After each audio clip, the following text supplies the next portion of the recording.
আসসালামু আলাইকুম। আজকে আমরা একটা টপিকস নিয়ে আলোচনা করব। হ্যাঁ, সেটা হচ্ছে কি আমাদের একটা দ্বিঘাত সমীকরণের মূল জানা থাকলে কিভাবে আমরা দ্বিঘাত সমীকরণটা গঠন করব। অর্থাৎ দুইটা মূল জানা থাকলে আমরা কিভাবে সমীকরণটা গঠন করতে পারবো, আমরা সেই বিষয়টি নিয়ে আলোচনা করার চেষ্টা করব। যেমন এখানে দুইটা মূল যদি দেওয়া থাকে তাহলে আমাদের সমীকরণটা গঠন করতে লাগবে এক্স স্কোয়ার মাইনাস মূলদ্বয় যোগফল ইন্টু এক্স প্লাস মূলদ্বয়ের গুণফল ইকুয়াল টু 0। ঠিক আছে, যেমন যদি একটি দ্বিঘাত সমীকরণের দুইটা মূল হয়, একটা 5 একটা 6, তাহলে আমরা সমীকরণ গঠন করতে পারবো x square minus 5 plus 6 into x plus 5 into 6 equal to 0।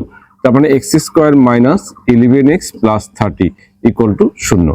অর্থাৎ আমরা একটা দ্বিঘাত সমীকরণ যদি জানতে পারি তাহলে তার মূলগুলো আমরা সহজেই, যদি দ্বিঘাত সমীকরণ দুইটা মূল আমাদের যদি জানা থাকে তাহলে আমরা সহজেই সমীকরণটা গঠন করতে পারবো। এর উপর ভিত্তি করে আমরা কিছু এমসিকিউ আলোচনা করতে চাচ্ছি। হ্যাঁ, আচ্ছা, আমরা এবার এই এমসিকিউ দিকে তাকাচ্ছি। X square minus 7x plus 12 শূন্য সমীকরণের মূলদ্বয় আলফা বিটা হলে আলফা প্লাস বিটা ও আলফা বিটা মূল বিশেষ সমীকরণটি কত? এটা ঢাকা ইউনিভার্সিটিতে 9 এবং 10 সালে আসছিল। তাহলে বোঝা যাচ্ছে যে এই ধরনের এমসিকিউ আমাদের পরীক্ষায় অ্যাডমিশনে আসবে। তো আমরা যদি এটা সলভ করতে যাই তাহলে আমাদের কি দাঁড়াচ্ছে বলতো? আমাদের দাঁড়াচ্ছে যে x square minus 7x plus 12 equal to 0। এই সমীকরণের আমরা এই দুটো মূল, একটা হচ্ছে আলফা একটা বিটা, দুইটা মূল। তাহলে alpha plus beta equals to minus x এর সহগ মানে 7 আর হচ্ছে আলফা বিটা ইকুয়াল টু 12। তাহলে আমরা যে সমীকরণ গঠন করবো সেই সমীকরণটা কেমন হচ্ছে বলতো? X square minus alpha plus beta into x plus alpha plus beta into alpha beta equal to 0। তাহলে কি হচ্ছে? এক্স স্কোয়ার মাইনাস এখানে 7 plus 12 into x plus 7 into 12 equal to 0। তার মানে এক্স স্কোয়ার 19x প্লাস 7 12 84 0। তাহলে আমাদের কিন্তু এত ক্যালকুলেশনের কোনো প্রয়োজন নেই। তুমি কিন্তু সহজে এখন এমসিকিউ কিভাবে সলভ করবে আমি তোমাকে পুরো ডিটেইলস দেখাইলাম। এখন তুমি সলভ করবে কিভাবে দেখো। একটা এখানে আলফা প্লাস বিটা 7 আলফা, এই দুইটা মূল দিয়ে সমীকরণ গঠন মানে কি 7 আর 12 দিয়ে সমীকরণ গঠন, 7 এবং 12 দিয়ে সমীকরণ গঠন করতে হবে। তাহলে এক্স স্কোয়ার মাইনাস 7 আর 12 যোগ করলে কত? 19x, আর 7 আর 12 গুণ করলে কত? 84। তাহলে আমরা এক লাইনে কিন্তু এটা সলভ করতে পারি x square minus 19x plus 84।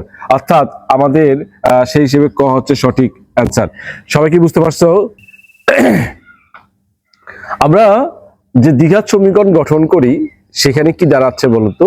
যদি কোনো দ্বিঘাত সমীকরণের একটি মূল যদি অমূলদ হয় অথবা আমাদের জটিল হয়, অর্থাৎ অমূলদ মূল অথবা জটিল মূল,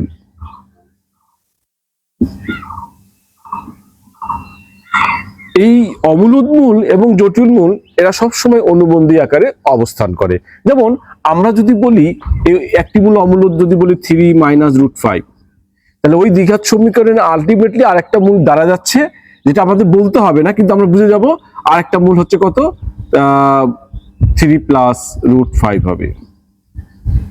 ঠিক আছে, তো এইরকম যদি হয় তাহলে এইরকম দুইটা মূল দিয়ে আমরা সমীকরণ গঠন করতে পারবো। কিভাবে পারবো?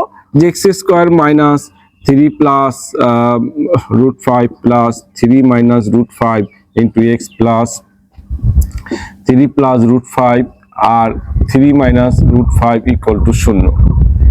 তো দেখো এক্স স্কোয়ার মাইনাস 3 আর 3 হচ্ছে 6x, আর ওদিকে 3 এর উপর স্কোয়ার করলে 3 স্কোয়ার মাইনাস রুট 5 এর উপর স্কোয়ার ইকুয়াল টু 0।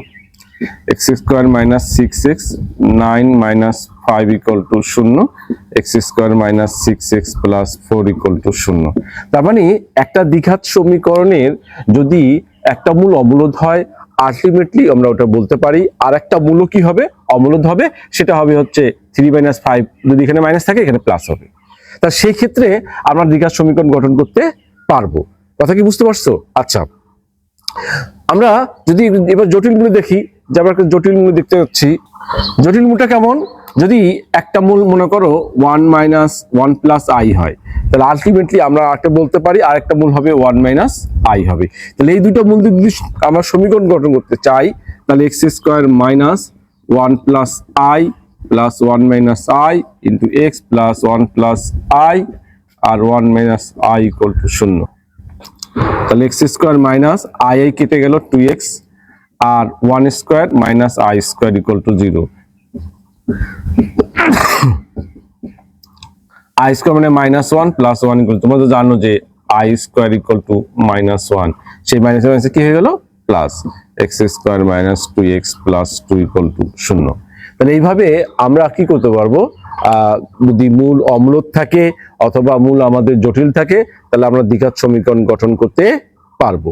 ঠিক আছে, আমরা এবারে এমসিকিউর দিকে ফলো করি, যেগুলো এমসিকিউ আমাদের আসছিল বিভিন্ন বোর্ড পরীক্ষায় বা বিশ্ববিদ্যালয়ে আসছিল, সেগুলো একটু ফলো করা। আচ্ছা, আমরা এই এমসিকিউর দিকে তাকাই। বলছে কোন দ্বিঘাত সমীকরণের একটি মূল √-√5 -1 হবে, এটা আমাদের বলছে। তাই এই এমসিকিউ দেখো কুমিল্লা বোর্ডে 25 সালে আসছে, আর ইউ রাজশাহী ইউনিভার্সিটিতে 20-21 সালে আসছিল, জার্মান ইউনিভার্সিটিতে 16-17 সালে আসছিল, ডিইউতে 13-14 সালে আসছিল, জাস্টে 12-13 সালে আসছিল। তাহলে এখন তুমি খেয়াল করো যে আমরা সমীকরণটা কিভাবে গঠন করব। যে √5 -1 আছে, তাহলে এটাকে √5 -1, আর মাইনাস থাকার জন্য কি লিখতে পারি, এটা আই। আমরা জানি যে √1 মানে আই। তাহলে একটা মূল যদি √5 -1 হয়, আর একটা মূল হবে -√5i -1। তাহলে আমরা সহজে দ্বিঘাত সমীকরণ গঠন করতে পারি। এক্স স্কোয়ার মাইনাস মূল দুইটার যোগফল ইন্টু এক্স প্লাস মূল দুইটার গুণফল ইকুয়াল টু 0। এখান থেকে দেখো এটা কেটে যাচ্ছে -1 -1 -2 -7 প্লাস 2x আর a plus b into a minus b, কারণ এটা a মাইনাস b কাউন্ট করলাম বলতে এই মাইনাসটা এখানে কমন নিলাম, তাহলে এটা a মাইনাস b থেকে গেল আর এটা a প্লাস b থেকে গেল, a square minus b square. তাহলে কত আসছে বলো তো? তাহলে এটা স্কোয়ার করলে √5 কে স্কোয়ার করলে 5, আর স্কোয়ার করলে -1 আর -1 -6 +6, তাহলে x square plus 2x plus 6 আমাদের হচ্ছে সঠিক অ্যান্সার। সবাই কি বুঝতে পারছো? আমরা এবার এই এমসিকিউর দিকে ফলো করি। বলছে কোন দ্বিঘাত সমীকরণের একটি মূল হচ্ছে 1/1 প্লাস আই। তার আমরা জানি যে একটা মূল যদি 1/1 প্লাস আই হয়, তার একটা মূল হচ্ছে 1/1 মাইনাস আই হবে। তার সমীকরণ গঠন করি, x square minus 1 plus i plus 1 minus i into x plus 1 plus I into 1 minus i equal to 0। তাহলে এক্স স্কোয়ার মাইনাস এইটা যদি বলি যে 1 plus I 1 minus I 1 minus I plus 1 I into x, এটা হচ্ছে 1 square minus i square equal to 0। তাহলে x square এইটা কেটে গেল, 2 থাকলো আর নিচে থাকলো কত, 1 square minus i square into x আর 1 প্লাস 1 ইকুয়াল টু 0। তাহলে এক্স স্কোয়ার মাইনাস এটাও মানে হচ্ছে 2/2 into x plus 1/2 equal to 0। তার মানে এই 2 কেটে গেল বা 2 থাকলেই মনে করো লসাগু দুই করি 2x square minus 2x plus 1 equal to 0। আমাদের অ্যান্সার সেই হিসেবে হচ্ছে খ হচ্ছে সঠিক অ্যান্সার।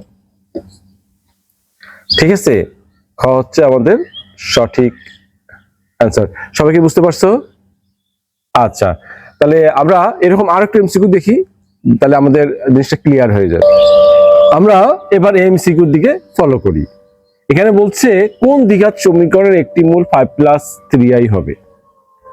তাহলে x square minus 10x 34, x square plus 5x 34, x square plus 5x মানে 34, কোনটা হবে আসলে? তো আমরা তো জানি যে একটা মূল যদি 5 প্লাস 3i হয় আর একটা হচ্ছে 5 মাইনাস 3i, তাহলে এক্স স্কোয়ার মাইনাস এই দুইটা যোগফল করলে 5 আর 5 যোগ করলে কত, 10x, কারণ প্লাস 3 মাইনাস 3 কেটে গেল। আচ্ছা, তার মানে আমরা যেহেতু বুঝে গেছি যে x স্কয়ার মাইনাস 10x একটাও 10x নাই, তার মানে ক হচ্ছে আমাদের সঠিক অ্যান্সার। আমরা বুঝে গেছি, তারপরেও আমরা বলতেছি যে এই দুটার গুণ করলে হচ্ছে 5 স্কয়ার মাইনাস 3i এর উপর স্কয়ার ইকুয়াল টু 0। তাহলে x স্কয়ার মাইনাস 10x আর 25 আর 3 3 হচ্ছে 9 আর i স্কয়ার মানে -1 মাইনাস প্লাস ইকুয়াল টু 0। তাহলে x square minus 10x plus 34 = 0। তার মানে আমার দেখো ক হচ্ছে আমাদের সঠিক অ্যান্সার। কত দ্রুত আমরা করতে পারতেছি, যত আমরা প্র্যাকটিস করব তত আমরা দ্রুত এগুলা সলভ করতে পারবো। শুধুমাত্র দেখলে হবে না, বাসায় বসে আবার প্র্যাকটিসও করতে হবে। বলছে কোন দ্বিঘাত সমীকরণের একটি মূল √3 মাইনাস, এবার আমরা আবার এই এমসিকিউর দিকে তাকাই। কোন দ্বিঘাত সমীকরণের একটি মূল হচ্ছে √3 - 1, x² - 2x - 2 = 0, x² + 2x - 2 0, বা x² - 2√3x + 2 0, x² + 2√3x + 2 = 0। দেখো এমসিকিউটা আমাদের দিনাজপুর বোর্ডে 21 সালে আসছিল, ঢাকা বোর্ডে হচ্ছে 19 সালে আসছিল, যশোর বোর্ডে 17 সালে আসছিল। সুতরাং আমরা এমসিকিউ গুলো যদি অ্যান্সার করতে পারি, আমরা বুঝতে পারি, তাহলে আমরা খুব সহজেই বোর্ডের এমসিকিউ করতে পারবো। আবার অ্যাডমিশনও দেখতে পাচ্ছ অনেক এই ধরনের এমসিকিউ আসতেছে, করতে পারবো। তা তোমাদের জন্য এইটা আমি আর করে দিচ্ছি না, তোমরা নিজেরা সলভ করবা এবং আমার কমেন্ট বক্সে জানাবা অ্যান্সারটা কত। তাহলে এই অ্যান্সারটা তোমরা অবশ্যই আমাকে কমেন্ট বক্সে জানাও, ঠিক আছে? আমি দেখি তোমরা আসলে শিখতে পারছো কিনা, সেটা একটু বোঝার জন্য আমি তোমাদের এটা ছেড়ে দিলাম যে তোমরা আমাকে কমেন্ট বক্সে জানাবা যে অ্যান্সারটা কত। সবাই কি বুঝতে পারছো? আচ্ছা, ঠিক আছে, থ্যাংক ইউ।